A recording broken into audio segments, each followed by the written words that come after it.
देखो जैसे हम आगे बढ़ते हैं तो सबसे पहले समय देखिए, 3 घंटे समय भी दिए जाएंगे एंड 75 नंबर का पेपर रहेगा। यहाँ पर निर्देश मौजूद है एंड निर्देश आपको हमेशा पढ़ना चाहिए। सभी प्रश्न हल करना अनिवार्य है। 1 से 5 तक आपको 30 वस्तुनिष्ठ प्रश्न देखने को मिलेगा जो कि 1 अंकीय रहने वाला है।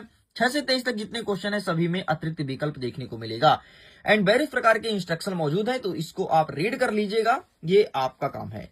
देखिए स्टूडेंट, मैं सारे क्वेश्चंस को बहुत अच्छे से समझा दिया हूं, इन सारे क्वेश्चंस को अच्छे से प्रिपेयर करना है। अब हम आज के नए क्वेश्चन की तरफ आगे बढ़ते हैं। देखिए यहां से आज स्टार्ट करेंगे प्रश्न क्रमांक 9 से प्रश्न क्रमांक 8 तक के संपूर्ण उत्तर को मैंने आपको दिखा दिया, इसका भी आंसर दूंगा। लिंक डिस्क्रिप्शन बॉक्स में है, पीडीएफ को डाउनलोड कर सकते हो। हमारा प्रश्न क्रमांक 9 कह रहा है कि एक वस्तु 16 मीटर की दूरी 4 सेकंड में तय करती है तथा अगेन 16 मीटर दूरी 2 सेकंड में तय करती है, तो वस्तु का औसत चाल क्या होगा, ये चीज पूछा गया है। तो आइए इन सब का आंसर फटाफट मैं आपको दिखा देता हूं। आंसर दिखाएंगे आपको इस बुक की सहायता से। इसके लिए हमें जाना पड़ेगा पेज नंबर 30 में एंड ये प्रश्न पूछा गया है, ये रहा इसका आंसर, स्क्रीनशॉट ले लीजिए। चलिए साइड करते हैं। नेक्स्ट इसके अथवा में कहता है कि किसी वस्तु के औसत वेग और औसत परिणाम उसकी औसत चाल के बराबर होगा। ये प्रश्न पूछा गया है, मतलब किसी वस्तु के औसत वेग और औसत परिणाम औसत चाल के बराबर होगा, ये प्रश्न पूछा है। तो आइए इसका आंसर देखते हैं, ये रहा है आपके सामने। ठीक है, तो क्या लिखोगे, जब वस्तु एक समान वेग से गति कर रही हो तब ये कंडीशन देखने को मिलेगा। चलिए आगे बढ़ते हैं। नेक्स्ट कहता है प्रश्न क्रमांक 10वां, असंतुलित बल किसे कहते हैं, तो इसका भी आंसर मैं आपको दिखा देता हूं, ये रहा है आपके सामने। असंतुलित बल मतलब यदि किसी वस्तु पर लगे अनेक बल का परिणामी बल शून्य ना हो तो जो बल अधिक होता है उस दिशा में वस्तु विस्थापित हो जाती है, ऐसे वस्तु पर लगने वाले असंतुलित बल के कारण हुआ। बस इतना लिख के कंप्लीट करेंगे। चलिए साइड करते हैं। नेक्स्ट देखते हैं इसके अथवा में क्या कह रहा है। इसके अथवा में कह रहा है कि उत्प्लावन बल किसे कहते हैं। देखो उत्प्लावन बल क्या होता है, तुम कभी नदी तालाब में गए होगे, वहां पर जब गेंद फेंकते हो तो गेंद पानी के ऊपर तैरता रहता है, बस यही तो उत्प्लावन बल है एंड यही आपको लिखना था। अब देखो इसका आंसर क्या लिखोगे, फटाफट में दिखा देता हूं। ये रहा है आपके सामने उत्प्लावन बल। ठीक, ये लिखा है, इसका फोटो खींच लो। चलिए साइड करते हैं। नेक्स्ट देखते हैं प्रश्न क्रमांक 11 कह रहा है, निम्नलिखित तापमान को सेल्सियस में लिखो। यहां पर केल्विन में दिया है, के मतलब केल्विन है और केल्विन से इसे डिग्री सेल्सियस में कन्वर्ट करना है एंड इसके अथवा में देखो डिग्री सेल्सियस में दिया है, इसे केल्विन में कन्वर्ट करना है। बहुत ही अच्छा प्रश्न पूछा गया है और ये प्रश्न पिछले 4 सालों से लगातार रिपीट हो रहा है, इस चीज को ध्यान रखिएगा एंड डेफिनेटली इस बार भी आपके एग्जाम में देखने को मिल रहा है। चलो तो फटाफट हम दिखा देते हैं इसका आंसर। ये रहा है आपके सामने इसका आंसर। ठीक है, सबसे पहले केल्विन से अगर तुम सेल्सियस में कन्वर्ट करोगे तो 273 से तुमको घटाना पड़ेगा। अगर तुम 273 से घटा देते, जैसे ये है 300, तो 300 को तुम 273 से घटा दो, जो आएगा वो तुम्हारा सेल्सियस में उत्तर आएगा। सेम ऐसे इसमें भी करना है। और अगर इसमें तुमको सेल्सियस से केल्विन में कन्वर्ट करना है तो 273 जोड़ना पड़ेगा। अगर तुम 273 जोड़ते हो तो तुम्हें आंसर मिल जाएगा केल्विन में।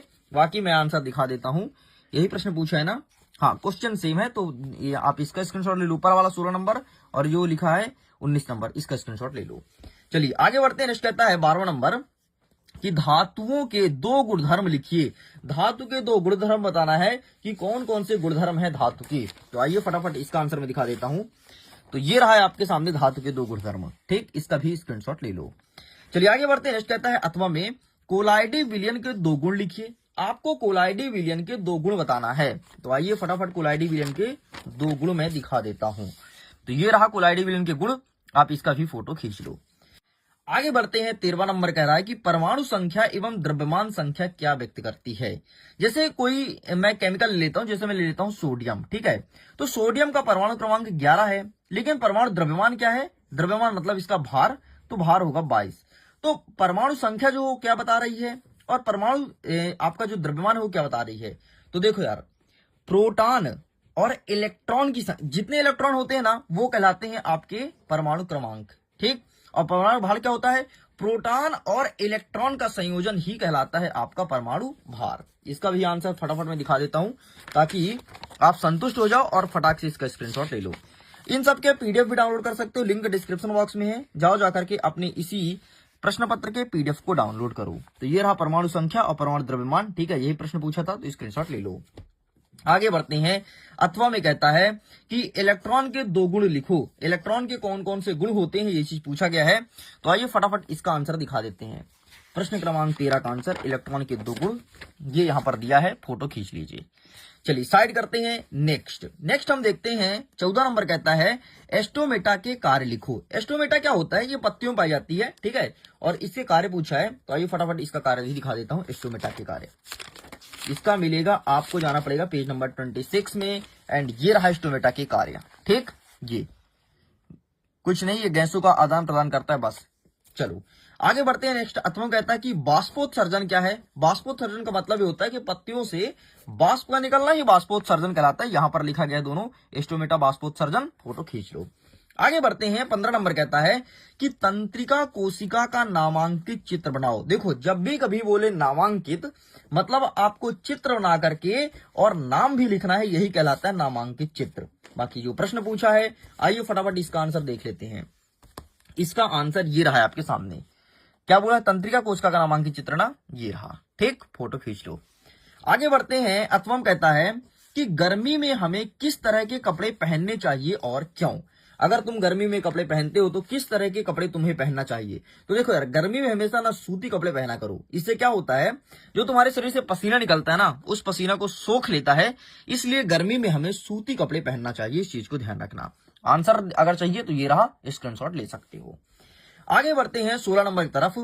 चाल एवं वेग में कौन ऋणात्मक नहीं हो सकता है, कारण लिखो। चाल और वेग में कौन ऋणात्मक नहीं हो सकता है। तो आइए इसका आंसर दिखा देता हूं फटाफट कि क्या ऋणात्मक नहीं होगा। तो इसका आंसर मिलेगा पेज नंबर 30 में। चाल और वेग में क्या ऋणात्मक नहीं होगा, ये रहा आंसर, स्क्रीनशॉट ले लो। आगे बढ़ते हैं। नेक्स्ट कहता है अथवा में चाल और वेग में अंतर बताइए। अंतर कितने लिखोगे, ये तो नहीं लिखा है ना, बड़ा ही प्रश्न भाई। अंतर यहाँ पर नहीं लिखा, कितने लिखोगे। तो प्रश्न देखो कितने नंबर का है, प्रश्न है 2 नंबर का, तो अंतर भी आपको 2 लिखना है। तो 2 अंतर मैं फटाफट दिखा देता हूं, ये रहा है आपके सामने। इन सब के बाद अगर मिडिल एजुकेशन की वीडियो आपको बहुत ज्यादा पसंद आ रही हो, तो मिडिल एजुकेशन के यूट्यूब चैनल का वीडियो आप लाइक करिए यार, दिल से लाइक करिए। चैनल को सब्सक्राइब कीजिए, क्योंकि आपका ही चैनल है, और बेल आइकन जरूर प्रेस करना, क्योंकि मिडिल एजुकेशन का वीडियो शायद दोबारा देखने को ना मिले, इसलिए सब्सक्राइब करके रखना, ताकि लेटेस्ट वीडियो का नोटिफिकेशन तुम्हारे पास आए। और जब तुम लाइक और सब्सक्राइब कर लोगे, अपने मित्रों के साथ शेयर भी कर देना, ताकि उनको भी फायदा मिल जाए। चलिए आगे बढ़ते हैं। नेक्स्ट हमारा कह रहा 17 नंबर कि मुक्त पतन से क्या आशय है। मुक्त पतन क्या कहलाता है, ये चीज पूछा गया है। तो आइए फटाफट इसका भी आंसर देख लेते हैं। ये रहा है आपके सामने, प्लीज टेक अ स्क्रीनशॉट। आगे बढ़ते हैं। नेक्स्ट कहता है अथवा में कि गतिज ऊर्जा ज्ञात करने का सूत्र व्युत्पत्ति कीजिए। मतलब गतिज ऊर्जा ज्ञात करने का सूत्र आपको निकालना है। तो आइए दिखा देते हैं। ये रहा है आपके सामने गतिज ऊर्जा ज्ञात करने का सूत्र। चलिए साइड करते हैं। आगे बढ़ते हैं 18 नंबर की तरफ। 18 नंबर कहता है कि 3 कोशिका अंगों का नाम लिखिए जिसमें स्वयं के डीएनए और राइबोसोम होते हो। मतलब 3 ऐसे कोशिका अंग का नाम बताना है जिसमें खुद का डीएनए और खुद का राइबोसोम होता है, वो चीज आपको बतानी है। तो चलिए फटाफट इसका भी आंसर देख लेते हैं। ये रहा है आपके सामने 3 कोशिका अंग, ठीक है। ये लिखा है केंद्रक, माइटोकॉन्ड्रिया एंड क्लोरोप्लास्ट।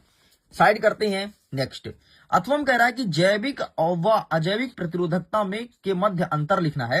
अंतर कितना लिखना है, ये 3 नंबर का प्रश्न है। ध्यान से देख लो, 3 नंबर का प्रश्न है, मतलब अंतर भी आपको 3 लिखना पड़ेगा। एक अंतर के लिए आपको 1 नंबर मिलेगा, ठीक है। 3 नंबर का प्रश्न है, इसलिए 3 अंतर लिखना। अगर तुम 3 अंतर नहीं लिख रहे हो, फिर बड़ी गलती कर रहे हो, फिर तुम्हारे नंबर कट जाएंगे। जितने अंतर लिखोगे उतने ही नंबर तुमको मिलेंगे, इस चीज को ध्यान रखना। एंड ये रहा अंतर, स्क्रीनशॉट ले लो। चलो आगे बढ़ते हैं। प्रश्न क्रमांक 19 कह रहा है कि कोशिका में पाए जाने वाले 3 अंगों के नाम लिखिए एवं उसके कार्य बताइए। आइए देखते हैं फटाफट कोशिका में कौन कौन से अंग पाए जाते हैं, उसका नाम लिखते हैं और उसका कार्य, वो कहां कहां कार्य करता है। तो ये रहा कोशिका में पाए जाने वाले 3 अंग, माइटोकॉन्ड्रिया, राइबोसोम एंड क्लोरोप्लास्ट, ये लिखना है। आगे देखते हैं। अथवा कहता है कि जंतु कोशिका और पादप कोशिका के मध्य 3 अंतर लिखो, क्योंकि प्रश्न 3 नंबर का है, तो आपको 3 अंतर लिखना होगा। आइए दिखा देते हैं जंतु कोशिका और पादप कोशिका के मध्य अंतर, ठीक है। तो ये रहा है आपके सामने जंतु कोशिका, एंड यहीं पर रहा पादप कोशिका, इसका भी फोटो खींच लीजिए। चलिए पेज को पलटते हैं, आगे बढ़ते हैं। प्रश्न क्रमांक 20 नंबर क्या कह रहा है हमारा, 20 1 सेकंड। हमारा 20वां नंबर कह रहा है कि जंतु कोशिका का नामांकित चित्र बनाओ। अभी तुमने डिफरेंस लिखा और अब तुमको चित्र बनाना है किसका, जंतु कोशिका का। तो इसका भी आंसर फटाफट दिखा देते हैं। ठीक है, तो ये रहा तुम्हारे सामने चित्र। देखो, ऊपर पादप कोशिका का है, नीचे जंतु कोशिका का है। ध्यान रखना, पादप कोशिका का आकार कुछ इस प्रकार से रहेगा। ठीक है, जंतु कोशिका है ना, तो जंतु अंडा देता है तो अंडा जैसे रहेगा, और पादप कोशिका का इस प्रकार से रहेगा, इस प्रकार चित्र। ध्यान से देख लो। ठीक, तुम यहां पर खटकोण बना करके और काम चला सकते हो। देखो यहां पर मैं ड्रॉ कर रहा हूं। ठीक है, इस प्रकार से चित्र रहेगा एंड ये है तुम्हारा पादप कोशिका। ध्यान से देख लो। प्रश्न नंबर 21 कह रहा है कि द्रव्यमान संरक्षण या द्रव्य संरक्षण या फिर ऊर्जा संरक्षण, तीनों नाम जानते हैं भाई, मैंने तीनों नाम ले लिया। ठीक है, तो इनका आपको क्या लिखना है, इनका नियम लिखना है और उदाहरण देकर के स्पष्ट करना है। तो आओ फटाफट देख लेते हैं कि ऊर्जा संरक्षण, द्रव्यमान संरक्षण, द्रव्य संरक्षण का नियम क्या है। ये यहां पर लिखा है, इसका फोटो खींच लो। ठीक है, ये चाहो तो बना सकते हो, नहीं चाहो नहीं बना सकते हो, कोई दिक्कत नहीं, लेकिन ये आपको डेफिनेशन लिखना पड़ेगा, एग्जाम्पल भी देना पड़ेगा। साइड करते हैं। नेक्स्ट कहता है अथवा में, एक रेलगाड़ी स्टेशन से चलना प्रारंभ करती है। सपोज करो कि कोई रेलगाड़ी है जो यहां से छुक छुक छुक छुक चलना प्रारंभ करती है। ठीक है, एक समयांतर के साथ चलते हुए 10 मिनट में 40 किलोमीटर प्रति घंटा की चाल प्राप्त करती है। मतलब 10 मिनट में गाड़ी की पहली स्पीड 0 होता है और 10 मिनट में ये 40 किलोमीटर पर आवर की स्पीड से चल लगती है। मतलब 1 घंटे में 40 किलोमीटर सफर करेगी। तो कह रहा है इसका त्वरण ज्ञात करो। अरे बहुत सरल है, सिंपल सा त्वरण का सूत्र लगाओ और क्वेश्चंस को सॉल्व कर दो। आइए इसका भी आंसर दिखा देता हूं, स्क्रीनशॉट ले लीजिए। ये रहा है आपके सामने, ये जो प्रश्न पूछा है स्क्रीनशॉट ले लो, फटाफट यही सॉल्व करना है। आगे कह रहा है प्रश्न क्रमांक 22, संपीड़न और विरलन में विरलन क्या है स्पष्ट कीजिए। मतलब इसका डेफिनेशन लिखना है और अगर तुम डेफिनेशन लिखते हो तो 2 नंबर आपको संपीड़न का मिलेगा और 2 नंबर आपका विरल या विरलन का मिलेगा। इस चीज को ध्यान रखिएगा। भाई फटाफट हम दिखा देते हैं कि क्या होता है संपीड़न और क्या होता है विरलन। ये रहा है आपके सामने, प्लीज आप इसका फोटो खींच लो। ठीक, ये रहा, स्क्रीनशॉट ले लो। स्पष्ट इसी प्रकार से करना है पूरा। अगर चित्र तुम बनाते हो तो ज्यादा अच्छा है, तुम्हें ज्यादा नंबर मिलने के चांस रहेंगे। इतना ही नहीं, देखो different type of social media यार। अगर तुम फेसबुक में जुड़ोगे तो वहां पर MP4 देखोगे। MP4 मतलब क्या साहब, MP4 मतलब वीडियोस। यूट्यूब से पहले फेसबुक में वीडियोस अपलोड होती है, तो एग्जाम टाइम पर काफी हेल्पफुल होगा। फेसबुक में जुड़ जाना, क्योंकि फेसबुक में ऐसा होता है ना कि यार जल्दी कंटेंट मिल जाए, कुछ अच्छा मिल जाए। मैं उम्मीद करता हूं समझ गए होगे, वो सब आएगा फेसबुक में। अगर मैं टेलीग्राम की बात करूं तो यहाँ पर आपको PDF नोट्स मिलेंगे एंड इंस्टाग्राम पर एक अलग ही चीज मैं कर रहा हूं, कुछ चैलेंज लिया हूं जो कि 30 दिन का है। जुड़ना जरूर, डेफिनेटली बहुत फायदा मिलने वाला है। एंड इसे मैं साइड कर दिया। अथवा कहता है कि पराध्वनि के अनुप्रयोग बताइए। तो आइए फटाफट दिखाता हूं पराध्वनि। ये रहा है आपके सामने इसका अनुप्रयोग। अनुप्रयोग मतलब उपयोग, यहां पर लिखा है। जितना में लाइन खींचा है वही लिखना है, इस चीज को ध्यान रखना। आगे बढ़ते हैं, अंतिम प्रश्न, प्रश्न क्रमांक 23वां नंबर कहता है निम्न सूत्रों द्वारा यौगिक नाम लिखना है। मतलब ये जो सूत्र दिया है ना, जैसे Al2SO4, इसका यौगिक नाम लिखना है आपको। तो आइए फटाफट दिखा देते हैं कि इसका सही उत्तर क्या हो जाएगा। ये रहा है आपके सामने इसका सही उत्तर, ये। ठीक है, तो आप इसका ही फोटो खींच सकते हो। आगे बढ़ते हैं। नेक्स्ट कहता है अथवा में निम्नलिखित यौगिकों के मोलर द्रव्यमान में परिकल्पित कीजिए। मतलब ये जो यौगिक दिया है ना, तो इसको आपका मोलर द्रव्यमान लिखना है। कैसे लिखना है ये देखो, ये रहा मोलर द्रव्यमान, तो इसका फोटो खींच लो। इस प्रकार से स्टूडेंट्स, मैं क्लास 9th के साइंस सब्जेक्ट का पूरा एक क्वेश्चंस बहुत अच्छे से कंप्लीट कर दिया हूं और आसान भाषा में आपको समझाया भी हूं।